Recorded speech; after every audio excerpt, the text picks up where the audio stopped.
Hello दोस्तों, नमस्कार। स्वागत है आप सभी का हमारे YouTube चैनल वनडे पर।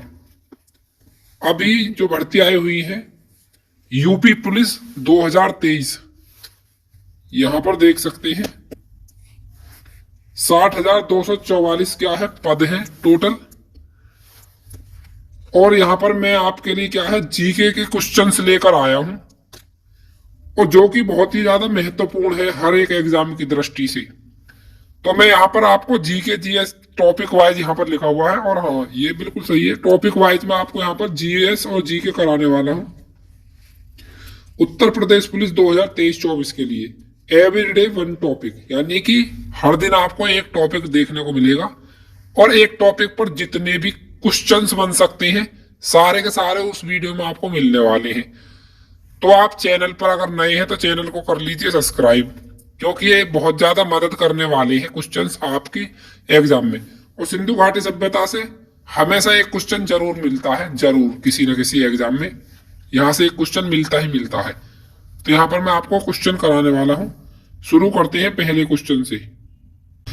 पहला क्वेश्चन है, सिंधु घाटी सभ्यता के शहरों की गलियां थी।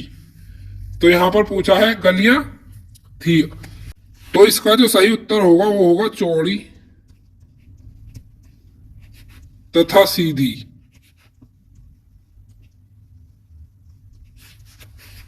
सिंधु घाटी सभ्यता के शहरों की गलियां कैसी थी?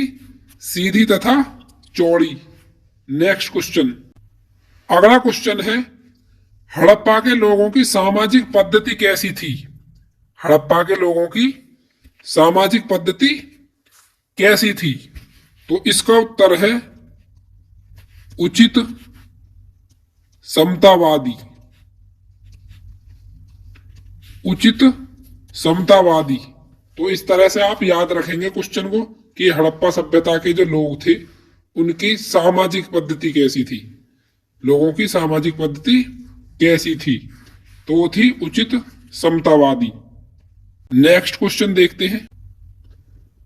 अगला क्वेश्चन है, हड़प्पा के निवासी थे। तो आपको ऑप्शन में मिलेगा, या तो इस तरह से मिलेगा गांववासी थे या शहरी थे। तो इस क्वेश्चन का सही उत्तर है शहरी। हड़प्पा के जो निवासी थे वो क्या थे? शहरी थे, शहर में रहने वाले थे। तो यही क्या है इसका सही उत्तर है। क्वेश्चन है, हड़प्पा के खंडर किस नदी के तट पर पाए गए हैं या पाए जाते हैं? हड़प्पा के खंडर किस नदी के तट पर पाए जाते हैं? तो इस क्वेश्चन का सही उत्तर है रावी नदी के तट पर। रावी नदी के तट पर पाए जाते हैं क्या? हड़प्पा के खंडर। तो ये इसका क्या है? बिल्कुल सही उत्तर है।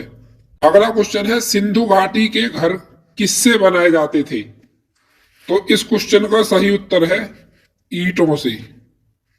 किससे बनाए जाते थे? ईंटों से बनाए जाते थे हड़प्पा सभ्यता के जो घर होते थे, या फिर सिंधु घाटी सभ्यता कह सकते हैं। एक ही बात होती है, हड़प्पा सभ्यता या फिर सिंधु घाटी सभ्यता। तो इसमें जो घर बनाए जाते थे वो ईंटों से बनाए जाते थे। ये क्या है इसका एकदम सही उत्तर है। अगला क्वेश्चन है, सिंधु घाटी की खुदाई से मिले अवशेषों में तत्कालीन व्यापारिक और आर्थिक विकास के द्योतक कौन से हैं? सिंधु घाटी की खुदाई से मिले अवशेषों में तत्कालीन व्यापारिक और आर्थिक विकास के द्योतक कौन से हैं? तो इस क्वेश्चन का सही उत्तर है मुद्राएं। मुद्राएं क्या है? मुद्राएं इसका बिल्कुल सही उत्तर है, क्योंकि सिंधु घाटी सभ्यता में क्या है? सिक्के मिले हैं या फिर मुद्राएं मिली हैं कह सकते हैं। अगला क्वेश्चन है, हड़प्पावासी किस वस्तु के उत्पादन में सर्वप्रथम थे? हड़प्पावासी किस वस्तु के उत्पादन में सर्वप्रथम थे? तो ये थे कपास के उत्पादन में, क्योंकि क्या थे? खेती पर निर्भर थे, कृषि पर निर्भर रहते थे। तो कृषि में क्या है? कपास में सर्वप्रथम थे, कपास का सर्वाधिक उत्पादन करते थे, इसलिए क्या है? कपास इस क्वेश्चन का सही उत्तर है। अगला क्वेश्चन है, बिना दुर्ग के एकमात्र सिंधु नगर कौन सा था? बिना दुर्ग के, बिना दुर्ग है यहां पर, ये थोड़ा सही कर लेना, दुर्गा लिख गया है यहां पर। बिना दुर्ग के एकमात्र सिंधु नगर कौन सा था? तो इस क्वेश्चन का सही उत्तर है चनहूदड़ो। चनहूदड़ो, चनहूदड़ो क्या है इस क्वेश्चन का सही उत्तर है। बिना दुर्ग के एकमात्र सिंधु नगर कौन सा था? तो वो था चनहूदड़ो। अगला क्वेश्चन है, हड़प्पा की सभ्यता किस युग की थी? हड़प्पा की सभ्यता किस युग की थी? तो ये थी कांस्य युग की, कांस्य युग की। इस तरह से आप क्या है याद रखेंगे कि हड़प्पा की सभ्यता किस युग की थी? तो ये थी कांस्य युग की। अगला क्वेश्चन है, भारत में खोजा गया सबसे पहला पुराना शहर कौन सा था? भारत में खोजा गया सबसे पहला पुराना शहर कौन सा था? तो इसका उत्तर है हड़प्पा। इस क्वेश्चन का उत्तर है हड़प्पा। ऐसा सबसे पहला पुराना शहर था जो भारत में खोजा गया। अगला क्वेश्चन है, सिंधु घाटी की सभ्यता के लोगों का मुख्य व्यवसाय क्या था? अभी जो कपास वाला क्वेश्चन था वो इसी से रिलेट था। सिंधु घाटी की सभ्यता के लोगों का मुख्य व्यवसाय था कृषि। क्या था? कृषि। कृषि में ही ये सर्वप्रथम थे। और क्या है, कपास की खेती ज्यादा करते थे। तो क्या है, कृषि पर निर्भर थे और इनका मुख्य व्यवसाय कृषि था। अगला क्वेश्चन है, मोहनजोदड़ो में सबसे बड़ा भवन कौन सा है? तो इस क्वेश्चन का सही आंसर है धान्यागार। धान्यागार, धान्यागार इस क्वेश्चन का सही आंसर है। मोहनजोदड़ो में सबसे बड़ा भवन कौन सा था या कौन सा है? धान्यागार। अगला क्वेश्चन है, पुरालेख विद्या का अभिप्राय है। पुरालेख विद्या का अभिप्राय है। तो इसका उत्तर है शिलालेखों का, शिलालेखों का अध्ययन।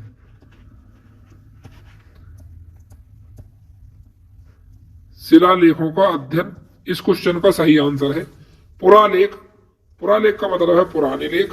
विद्या का अभिप्राय है तो वो है शिलालेखों के अध्ययन से। अगला क्वेश्चन है, देवी माता की पूजा संबंधित थी।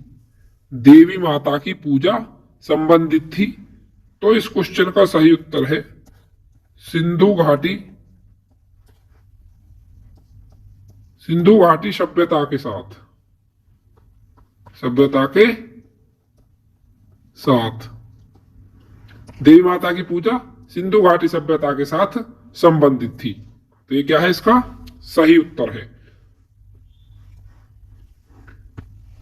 अगला क्वेश्चन है, अपवाह तंत्र का निर्माण सबसे पहले किस सभ्यता के लोगों ने किया था?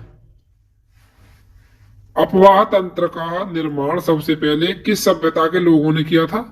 तो वो क्या था? हड़प्पा सभ्यता के लोगों ने। हड़प्पा सभ्यता के लोगों ने।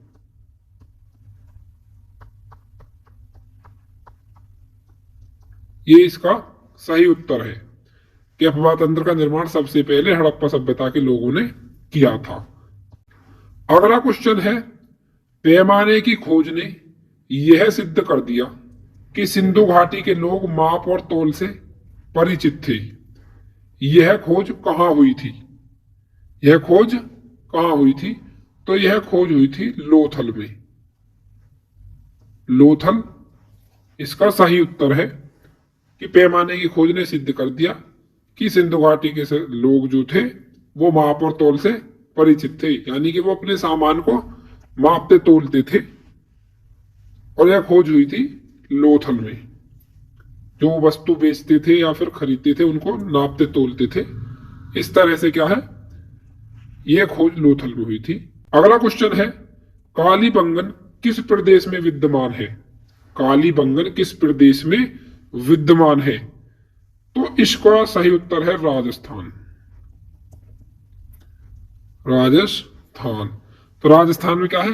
कालीबंगन विद्यमान है या फिर कह सकते हैं स्थित है। ठीक है, तो राजस्थान इस क्वेश्चन का सही उत्तर होगा। अगला क्वेश्चन है, किसी द्रव्य, यहां पर किसी नहीं है, यहां पर किस है, किस द्रव्य का उपयोग हड़प्पा काल की मुद्राओं के निर्माण में मुख्य रूप से किया गया था? किस द्रव्य का उपयोग हड़प्पा काल की मुद्राओं के निर्माण में किया गया था? तो इसका सही उत्तर है टेराकोटा। टेराकोटा, और टेराकोटा का मतलब होता है जो आग में मिट्टी जो पकाई जाती है, जो आग में मिट्टी पकाई जाती है उसको बोला जाता है टेराकोटा। अगला क्वेश्चन है, हड़प्पा सभ्यता का सर्वप्रथम खोजकर्ता कौन था? हड़प्पा सभ्यता की मतलब की खोज किसने की थी? तो इस क्वेश्चन का सही उत्तर है दयाराम साहनी। दयाराम साहनी, दयाराम साहनी ने हड़प्पा सभ्यता की सबसे पहले खोज की थी। तो इस क्वेश्चन का उत्तर दयाराम साहनी बिल्कुल सही है। अगला क्वेश्चन है, सिंधु घाटी के लोगों की एक महत्वपूर्ण रचना किसकी मूर्ति थी? सिंधु घाटी के लोगों की एक महत्वपूर्ण रचना किसकी मूर्ति थी?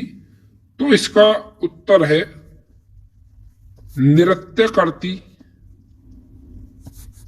हुई बालिका।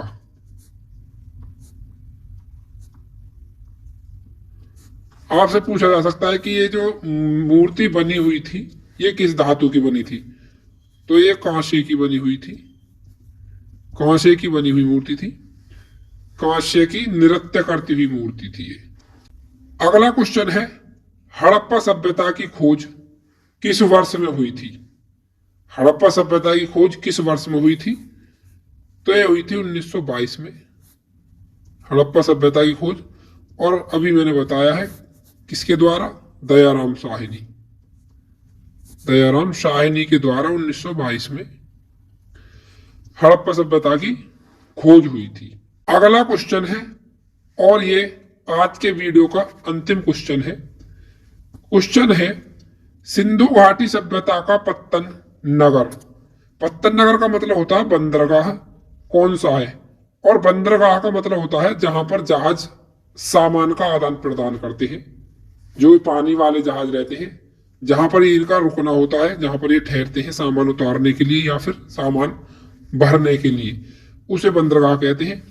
तो यहां पर है सिंधु घाटी सभ्यता का पत्तन नगर बंदरगाह कौन सा है? तो इसका उत्तर है लोथल। मैंने 2 क्वेश्चन का उत्तर लोथल बताया है आपको। एक तो है जो पैमाने की खोज हुई थी, यानी कि उसने सिद्ध कर दिया कि ये नापतोल को भी जानते थे हड़प्पा सभ्यता के लोग, उस पैमाने की खोज जहां हुई थी, एक तो वो है लोथल। और सिंधु घाटी सभ्यता पत्तन नगर बंदरगाह भी कहां पर है? लोथल। तो आज के वीडियो में बस इतना ही। नेक्स्ट वीडियो में हम मिलेंगे अगले टॉपिक के साथ, और अगले टॉपिक पर जितने भी क्वेश्चंस हो सकते हैं सारे के सारे मैं इसी तरह से आपको हल कराने वाला हूं। इससे आप क्या है अच्छे से क्वेश्चनों को याद कर सकते हैं और अपनी तैयारी को बेहतर बना सकते हैं। जय हिंद, वंदे मातरम दोस्तों।